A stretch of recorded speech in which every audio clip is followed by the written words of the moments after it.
Baiklah, perkenalkan nama saya Aprianto Kislo Petendian dengan NIM 2020-31062 dari kelas B. Pada kesempatan kali ini, saya akan membahas materi mengenai serat optik dengan dosen pembimbing Pak Max Teja Aji Cipta Widiano Eskom Mkom. Serat optik. Serat optik adalah saluran transmisi atau sejenis kabel yang terbuat dari kaca atau plastik yang sangat halus dan lebih kecil dari sehelai lembut, dan dapat digunakan untuk mentransmisikan sinyal cahaya dari suatu tempat ke tempat lain. Sumber cahaya yang digunakan biasanya adalah laser atau LED.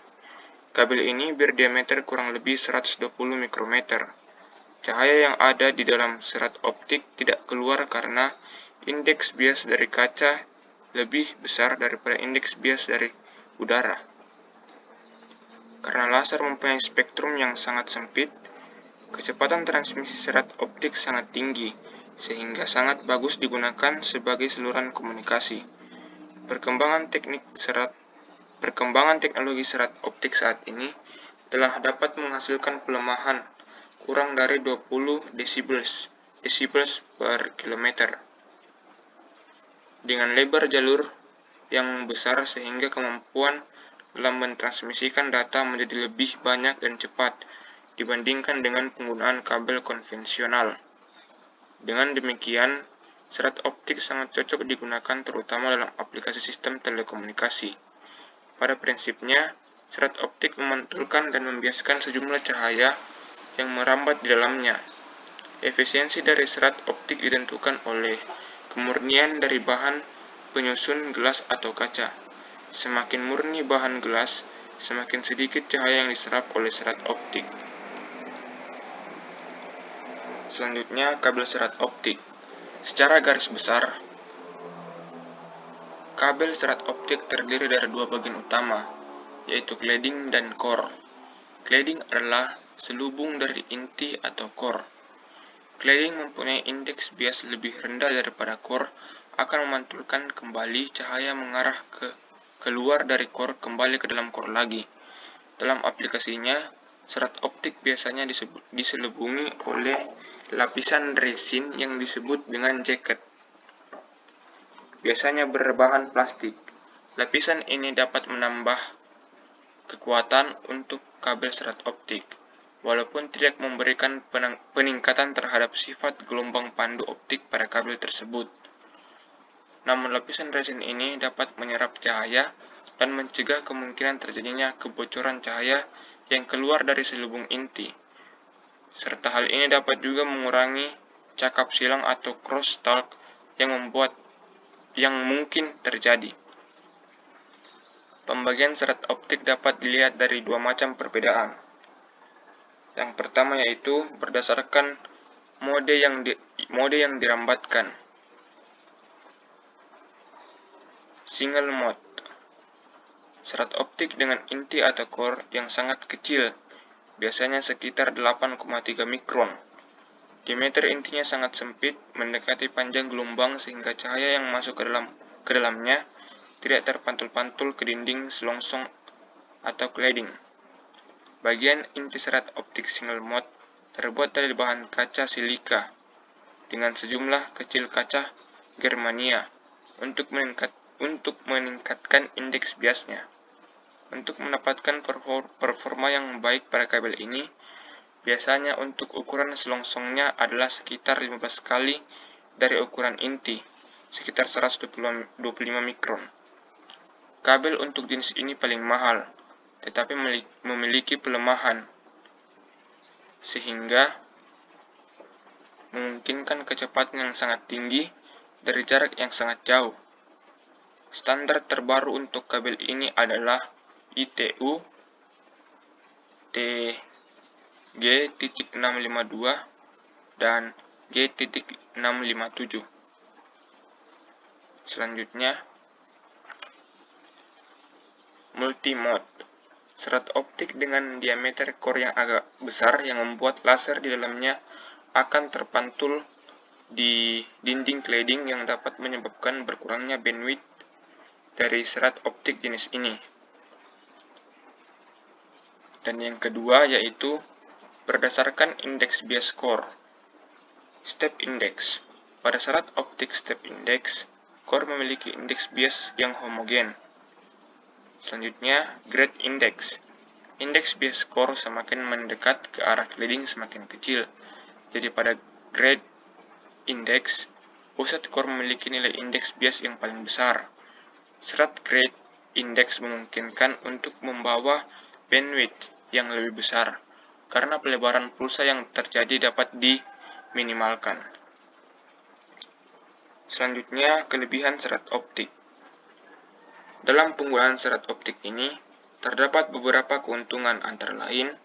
Yang pertama, lebar jalur besar dan kemampuan dalam membawa banyak data dapat memuat kapasitas informasi yang sangat besar dengan kecepatan transmisi mencapai gigabit per detik dan menghantarkan informasi jarak jauh tanpa pengulangan.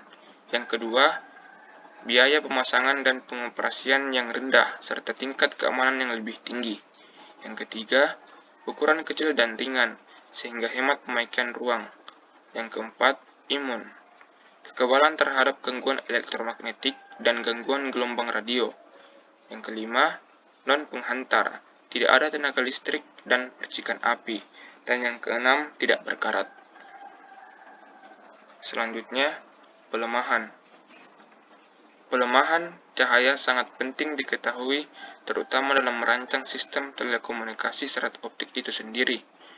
Pelemahan cahaya dalam serat optik adalah adanya penurunan rata-rata daya optik pada kabel serat optik.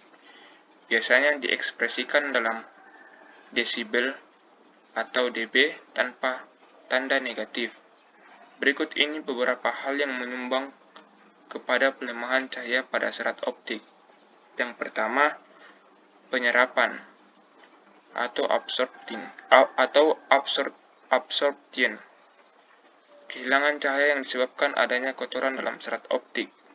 Yang kedua, penyebaran atau scattering. Dan yang ketiga, kehilangan radiasi atau radiative losses. Reliabilitas dari serat optik dapat ditentukan dengan satuan BER atau bit error rate. Salah satu ujung serat optik diberi masukan data tertentu dan ujung lain mengolah data itu. Dengan intensitas laser yang rendah dan dengan panjang serat mencapai beberapa kilometer, maka akan menghasilkan kesalahan. Jumlah kesalahan persatuan waktu tersebut dinamakan BER. Dengan diketahuinya BER, maka jumlah kesalahan pada serat optik yang sama dengan panjang yang berbeda dapat diperkirakan besarnya. Selanjutnya, kode warna pada kabel serat optik. Yang pertama, selubung luar. Dalam standarisasi kode warna dari selubung luar atau jaket kabel serat optik jenis patch cord adalah sebagai berikut. Warna kuning artinya serat optik single mode. Warna jingga artinya serat optik multimode. Warna aqua artinya optimal laser 10 giga 50/125 mikrometer serat optik multimode. Selanjutnya warna abu-abu artinya kode warna serat optik multimode yang tidak digunakan lagi.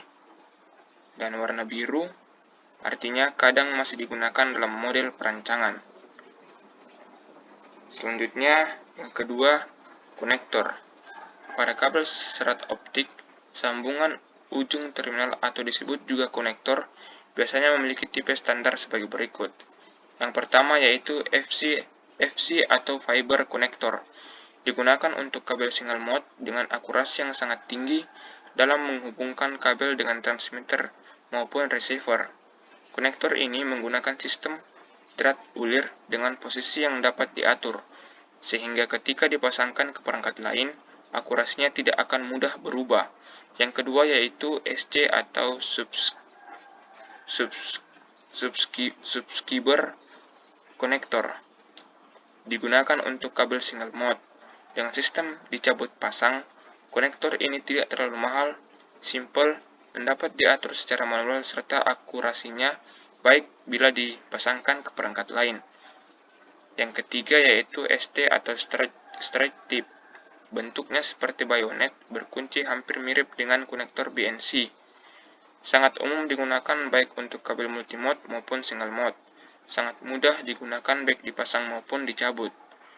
Yang keempat yaitu Biconic. Salah satu konektor yang kali pertama muncul dalam komunikasi fiber optik. Saat ini sangat jarang digunakan.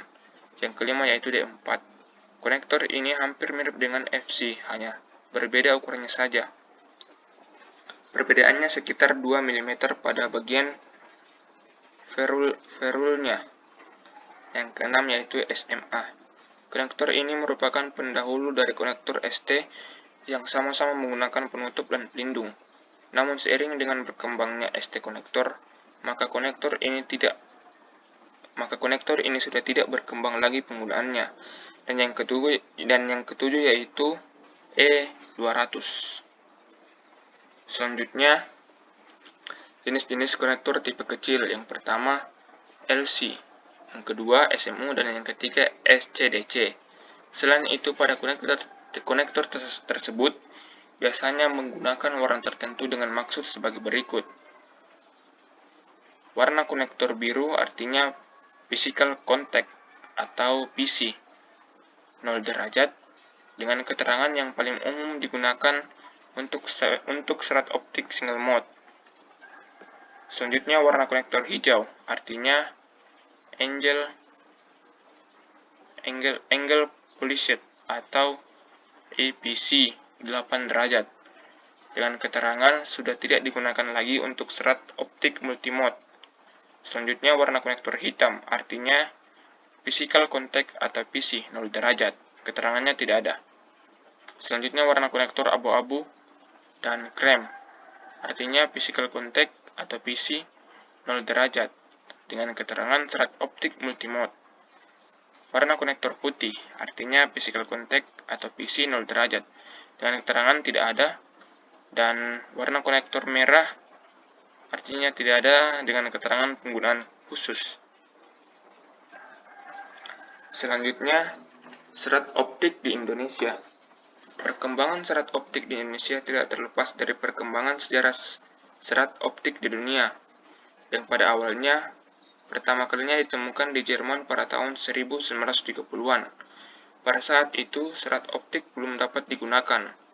Selanjutnya, pada waktu hampir bersamaan pada tahun 1950-an, ilmuwan Inggris dan Jepang berhasil membuat jenis serat optik yang mampu mengirimkan gambar. Saat itu, serat optik berupa serat kaca yang dibungkus lagi dengan serat lain. Penelitian terus berlanjut hingga beberapa tahun berikutnya diketemukan serat optik yang memiliki kemampuan memindahkan cahaya dengan kemurnian yang tinggi. Namun demikian, saat masih belum dapat dikatakan ideal, penelitian selanjutnya adalah dengan percobaan penggunaan material sehingga diketemukan secara optik yang memiliki kemampuan yang sangat bagus. Dan pada tahun 1980-an, di mana serat optik sudah mampu mentransmisikan gelombang cahaya dengan efisien, maka lomba industri serat optik dimulai. Perkembangan jaringan serat optik di Indonesia tidak terlepas dari perkembangan industri telekomunikasi. Beberapa operator telekomunikasi dan penyedia jasa multimedia tercatat telah menggelar jaringan fiber optik ini, yakni Telkom Indonesia, Indosat, Excelkom Indo, dan Indonesia Comnet Plus. Jaringan-jaringan ini telah mencakup beberapa pulau utama di Indonesia, yakni Jawa, Bali, Sumatera, Kalimantan, dan Sulawesi. Hingga saat ini, Telkom masih menjadi operator telekomunikasi yang memiliki jaringan fiber optik terpanjang di Indonesia, yakni mencapai 13.600. Dan sejarah perkembangan serat optik di Indonesia tidak terlepas dari munculnya perusahaan serat optik seperti STT dan STL yang punya peranan besar dengan perkembangan serat optik Indonesia selanjutnya. Tidak jelas kapan persisnya dimulai sejarah perkembangan serat optik di Indonesia. Namun perkembangan selanjutnya lebih mengarah pada pemanfaatan serat optik itu sendiri. Penggunaan serat optik di Indonesia mengalami perkembangan pesat. Hal ini disebabkan dengan serat optik, maka data yang dikirimkan lebih cepat dan akurat. Saat ini, penggunaan serat optik di Indonesia diantaranya adalah untuk jaringan internet, pengiriman data, telekomunikasi, perangkat pengintai, dan lain-lain. Perusahaan penyedia jaringan serat optik Indonesia saat ini ada banyak. Di antaranya adalah Fiber Optic Telkom, MNC TV, Bisnet Networks, dan First Media. Kelebihan internet yang menggunakan serat optik dibanding nirkabel adalah koneksi lebih stabil dan pengiriman data jauh lebih cepat. Pemanfaatan serat optik Indonesia sebagai alat pengirim data biasanya digunakan di pabrik, industri atau gedung sehingga arus data jauh lebih lancar. Telkom mengungkapkan hingga saat ini persentase kabel tembaga DAB serat optik berimbang. Sekarang posisinya 50% kabel tembaga dan 50% kabel serat optik, ujar Dian Rahmawan, Direktur Consumer Service Telkom saat ditemui di acara Fiber to the Home Conference. Telkom mengklaim jaringan serat optiknya menjangkau 7 juta rumah di Indonesia. Dia meyakini kabel serat optik akan menjadi tumpuan layanan telekomunikasi di masa depan. 2020 akan pakai fiber atau serat optik semua. Itulah materi yang sempat saya bawakan. Lebih kurangnya mohon dimaafkan. Sekian, terima kasih.